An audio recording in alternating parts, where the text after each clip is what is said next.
Kenneth, Peter, I baptize you in the name of the Father,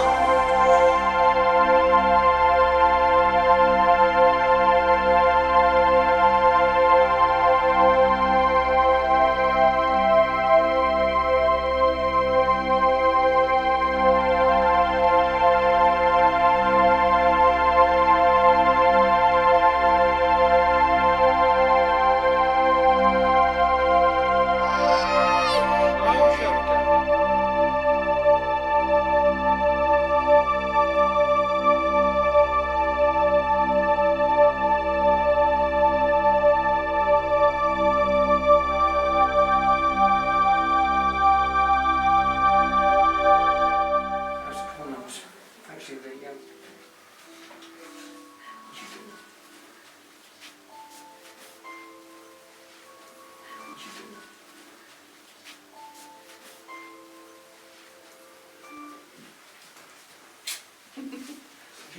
we're here. Right, ladies and gentlemen, this is Ross, and together we represent the Hampshire Ceremonies team. Ross and Sarah, you've chosen today to confirm your commitment to each other both publicly and legally. You've all been invited here to share in their special day as they exchange their vows and make their promises to each other.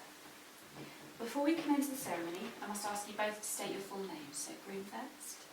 Ross Ian Whatley. Perfect, thank you. And bride? Sarah Jean Lane. Perfect, thank you. You're all here today to witness the joining in matrimony of Ross and Sarah. If any person present knows of any just cause or lawful impediment why Ross Ian Whatley and Sarah Jean Lane should not be married, they should declare it now. Perfect silence. Now we're going to have our first reading. So if I could ask Jane to come and take my place, please. Would you two like to take a seat during the readings? This is Bob Marley on love. She's not perfect, you aren't either. And the two of you may never be perfect together. But if she can make you laugh, cause you to think twice, and admit to being human and making mistakes, hold on to her and give her the most you can. She may not be thinking about you every second of the day, but she will give you the part of her that she knows you can break her heart. So don't hurt her, don't change her, don't analyse and don't expect more than she can give. Smile when she makes you happy and let her know when she makes you mad, and miss her when she's not there. Set of vows. So if I can ask you both to stand together for me. That's it, if you don't face me. I'm now going to ask each of you to declare that there's no legal reason why you shouldn't be married. Sarah Jean Lane, free lawfully to marry Ross Ian Whatley. I am. Perfect, thank you. You've both declared that you're free to marry, so I'll now ask you to make your vows to each other. So if I can ask you to turn and face one another and hold both hands together. Do you promise to love and respect her and seek never to break that promise? I do. Perfect.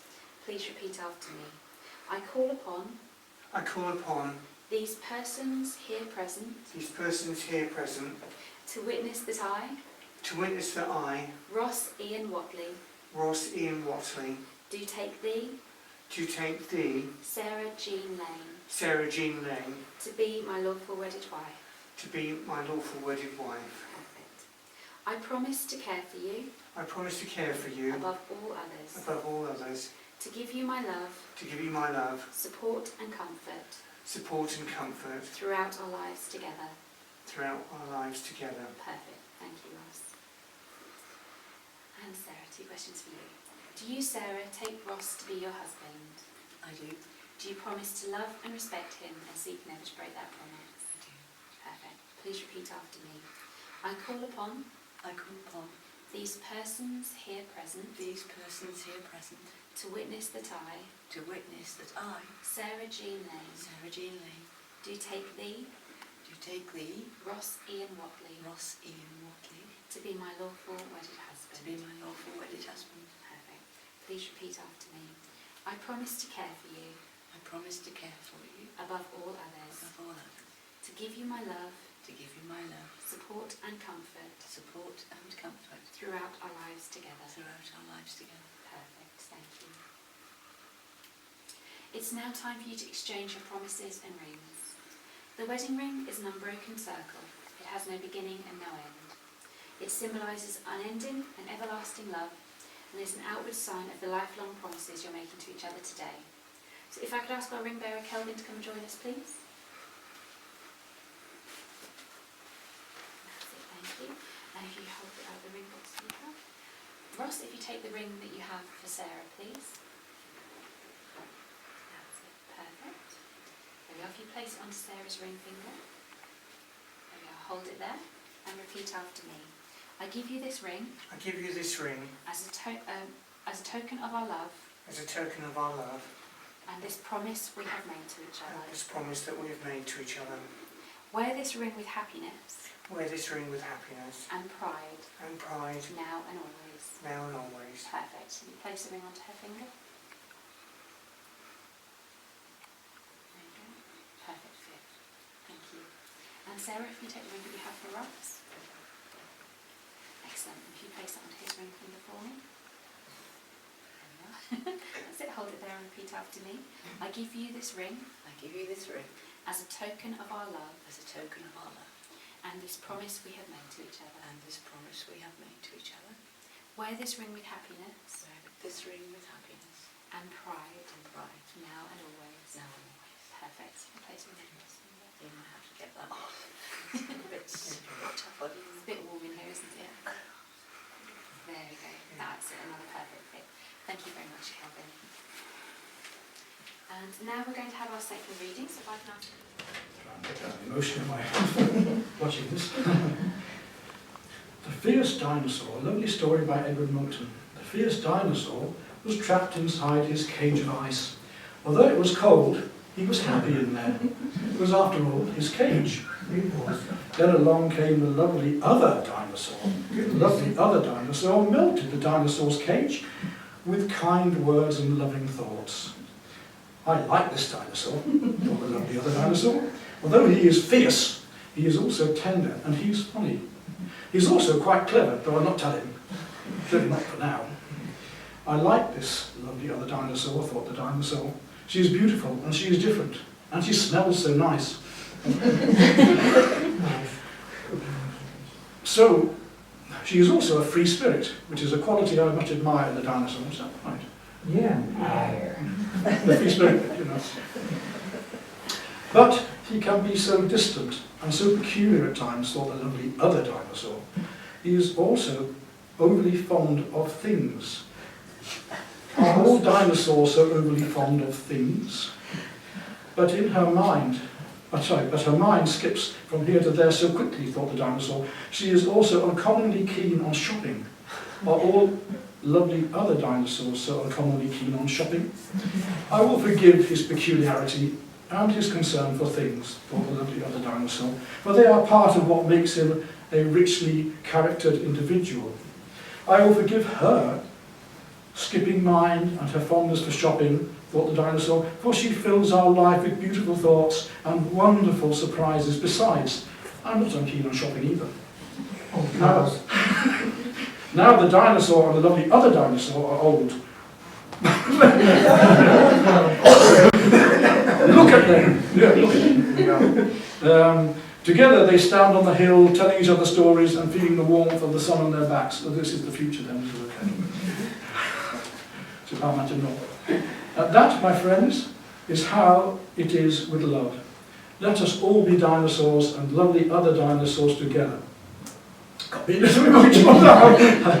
For the sun is warm and the world is beautiful, and the world is a beautiful place. It is. Thank you, Peter.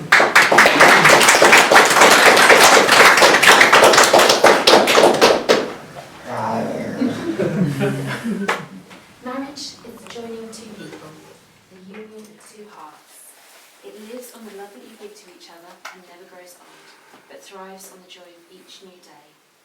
It offers an opportunity for sharing that few other relationships can equal, and we hope that your marriage enjoys the closeness of a couple growing together, but with enough distance to allow each other to be individual.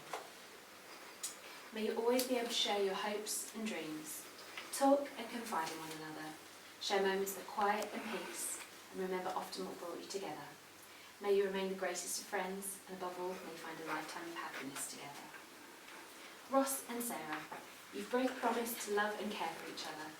You've also made the declarations required by law, making a solemn and binding contract with each other in the presence of your family and friends. It's my pleasure to tell you that you're now husband and wife. Congratulations, you may share your kit.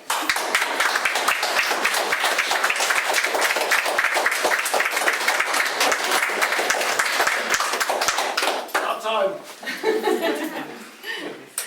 If I can ask you both to sit down. Ladies and gentlemen, we're now going to have the sign.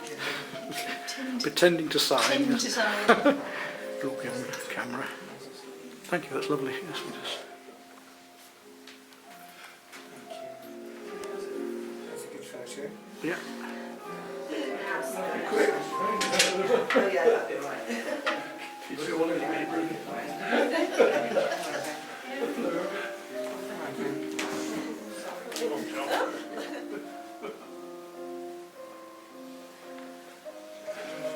Just have a minute, so all of that's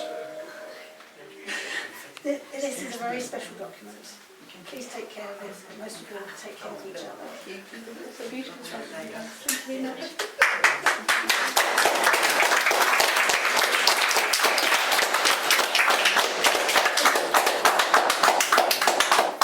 Ladies and gentlemen, if I could please ask you all to be upstanding.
You ought to be here. I asked you to be here. So this is Leonie Clark, and she's here really to help us celebrate our lives in this little space right now, in this beautiful little orchard. In making some pledge to create a sanctuary within this space. Ross has already started on this by clearing a lot just so that we can be here. So, Yeah, it was some help. but we're going to have a little bit of ceremony around that afterwards. Smile when she makes you happy, and let her know when she makes you mad, and miss her when she's not there. For me to tell Sarah that I love her, and that I'll look after you forever, and we're going to garden this place, and I'm going to throw all the cars away.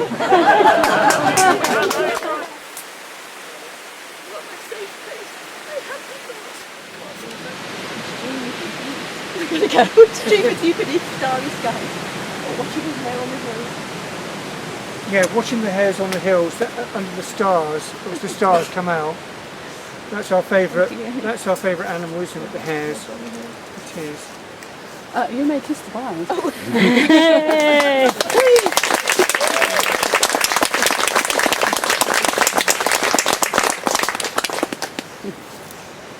And now we come to the second part of our ceremony, where Ross and Sarah want to dedicate themselves to creating a sanctuary within this place.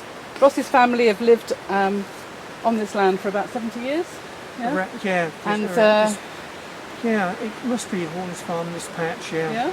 And Sarah has known Ross for over 20 years. They both feel, and many people feel when they come here, that this has a place of extraordinary clarity, that you can find a place of stillness, you can find a place of contentment. And they want to create a space within this orchard where people can come and find some pledge to love, nurture and protect this land. To love, nurture and protect this land. For the benefit of all creatures. For the benefit of all creatures. To work within its boundaries and laws. Will work within its boundaries and laws. To create a quiet space. To create a quiet space. A place of sanctuary. A place of sanctuary. To which all who come with good intentions. To which all who come with good intentions. Are given space to be. To given space to be. And time to heal. And time to heal. In that place, to find contentment and stillness within themselves and a communion with nature. Others take it a step further, and in their own way they honour nature as an expression of the divine feminine. Blessed be. Blessed be.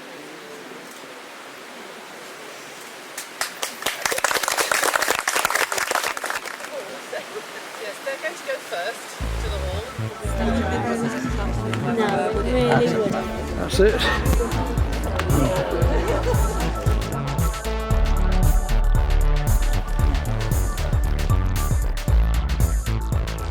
Yeah, so you're relieved it's all over, just about? We're amazed that we're here and everybody else is here at the same time. This is true. Excellent. It's been a wonderful occasion, hasn't it? Really wonderful. Just come in now so you can all...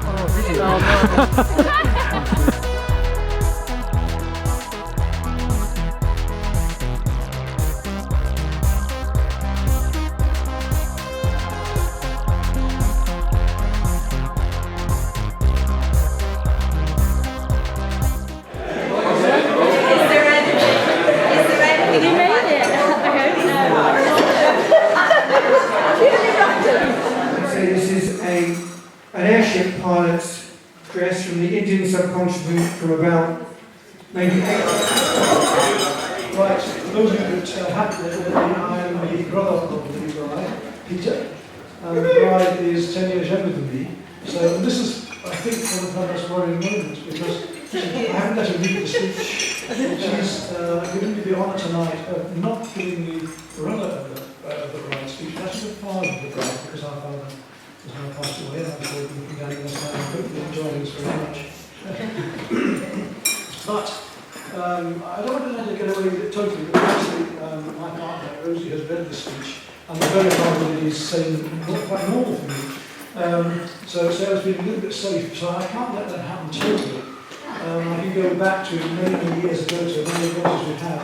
And going back to one of the most major ones, I think she would probably remember with me, when I was 21 and she was 12. And we were off in a 12-foot dinghy off the coast of Scotland, the Hollypool, fishing for haddock. And in those days, you didn't wear life jackets. And I got noticed how this wooden boat we rowed out there and hoped for the best. And I noticed in the distance this trawler coming towards us. We were trawler, we anchored up and just sat there catching his haddock. And I actually had them on the rod as the boats went forward. They came closer and closer and closer. It was quite obvious they were going to ram us. And there we were, no life jackets, 12-year-old, 21-year-old, half a mile out in the Strait of Hollypool. And I said, well, we've only got one choice here. Take my hand, we're going to have to dive. When we come up, we see what's happened and go back to the boat. A bit frightening, but she was ever so brave, she could swim well, and there was no question, trust me, you know, we should do it now. But total trust, and that has remained with us ever since, actually. We've always been there for each other in all of these years and still are. I'm sure always will be. So, shut you. So we dove off the boat, of course salt water, very buoyant, up we came, turned round to see the trawler hit the dinghy, and luckily crush it to one side. Carried on, so together we swam back towards, quite calmly, as you do a half a mile to sea, but just to swim back to the dinghy. Just about reaching the dinghy, and the trawler turned around and came back towards us. It's going back to finish us off, you know. And this thing was a little tiny. tiny thought it was a big thing coming at us and at full speed. So I said, my God. I said, we were swimming that way. I said, swing the other way, quick! So we turned around to swing the other way, and then it came back and slowed down forcefully. And this guy looked over at the front, and he said, look at the bow. And he said, you all right? I said, not really, you've just sunk us. Oh, I thought you'd just gone for a swim and needed some help. There we are, with our clothes on, just gone. So yes, they set the thing on autopilot and just come up the channel, not expecting anybody to be, half a dozen of us were out there. By then other boats had cut the road and come across to get us. Picked us up, took us back, and actually offered to take us out for the night. And the story goes on, and there are many more stories, but we did go out with them that night, and they broke down miles out to sea, and we were both totally seasick. But as an adventure anyway, so we've got many adventures and many tales we could tell between us and all those years past. But now I'm going to come now to the father of the bride's speech. As brother of the bride, I have the pleasure to do the father of the bride's speech. So I will try and wear two hats, as I know how pleased our father will have been to do this himself, and do hope he is watching even now. Before he departed, he made it clear to us how proud he was of us both. There can be no doubt that this pride and joy in watching Sarah and Ross progress in their lives throughout these past years that have continued, facing adversity and difficult times together, as well as all of the many good ones, already supporting and proving their love and commitment to each other many times over, already being a close and caring family. Thank God none of them are normal. Ross, the boys, Sarah, what lovely individual characters. Yet they have bonded into a unit of trust, love and care that entwines each of these individual fates. Yes, it is the right time to confirm this union and make that final act of commitment. I hope it will be a springboard to a whole new adventure family, making those many dreams come true, using their combined personalities, spiritual, mental and physical skills, as well as assets to do so. What an exciting time. I know I shall watch all with bated breath. Will you be doing a Facebook diary of progress? Let us wish them every success in their wonderful future. So, have we got glasses we drink now? Everybody should bring in some more, so every table has at least one or two. If you're able to fill it, I'd like to give a toast to that. Or part of the glass. Have you got some?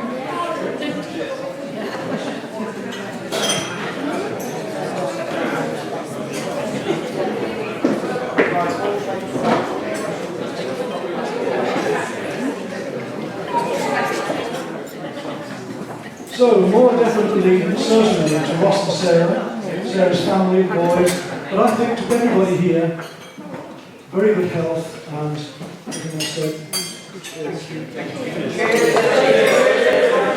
next speech is by my best man Calvin.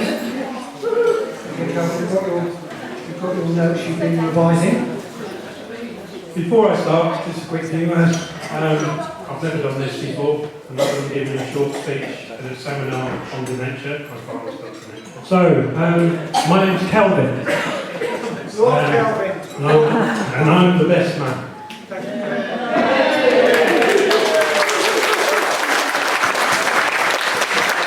Thank you. It is quite important to note that, not that I'm the best man, but my name's Calvin. It will make sense in a moment. I was surprised, to be honest, that Ross called me and asked me to be his best man. Not because he's been talking about marrying me. He said so many times, I'm going to marry Sarah. I long for it. But mainly because when he rang me, he started off with, "Hi, Martin." And Martin is at the back there. So you were supposed to be there, I think, but not social. Fortunately, Ross and I share a common sense of humour, so we had a good laugh. And said, "Sure, yes, that'd be great." Calvin, Rico bought the machine. So Ross and Sarah particularly like to thank their friends, and particularly some of them have come a long way. Sarah, France, Sharon, sorry, from France, and Nigel, And Carol from Australia. You've come a long way. So, everybody's got to make a last. So, we've got to do, you can stand and raise your glass to my friend and yours, Ross, and his fantastic new woman, Sarah.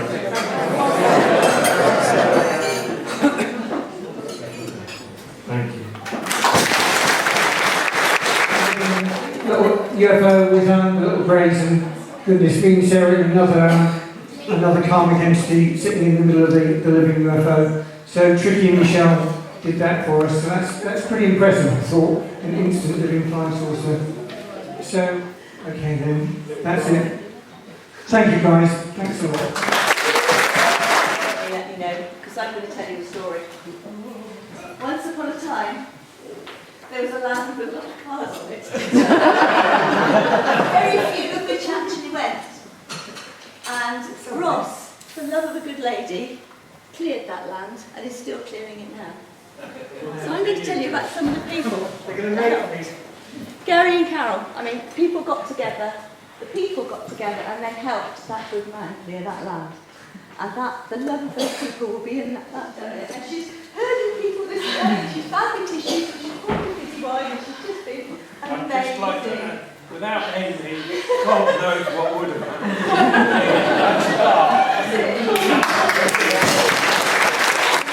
Car and all that, you say, you know, one lady's only and one careful lady driver and all sorts of stuff. As somebody who's known Sarah in a previous existence, it worked out pretty good. And I can honestly say that Sarah and Ross have turned out to be best friends ever.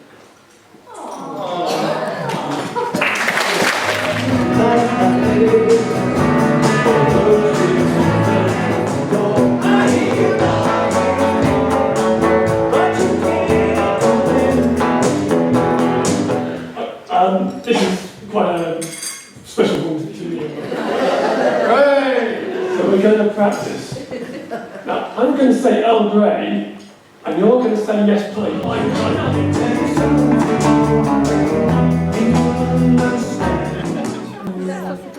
Grab yourself a burger or a finger roll or whatever, or one of each. Did you go down?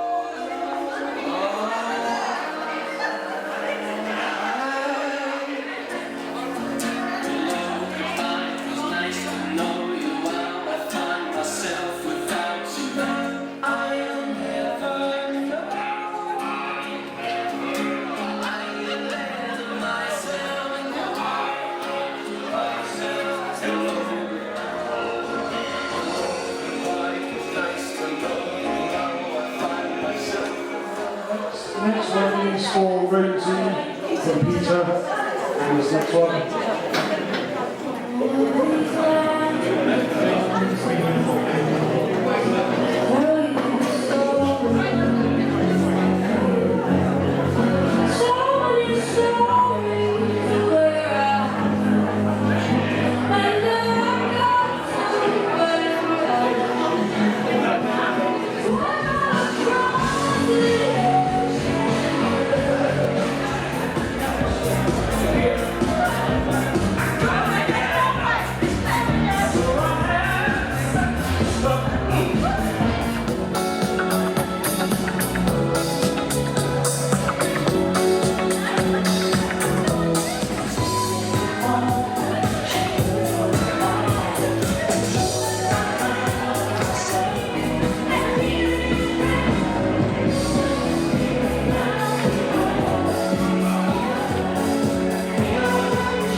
Fireworks will be happening any minute now. There.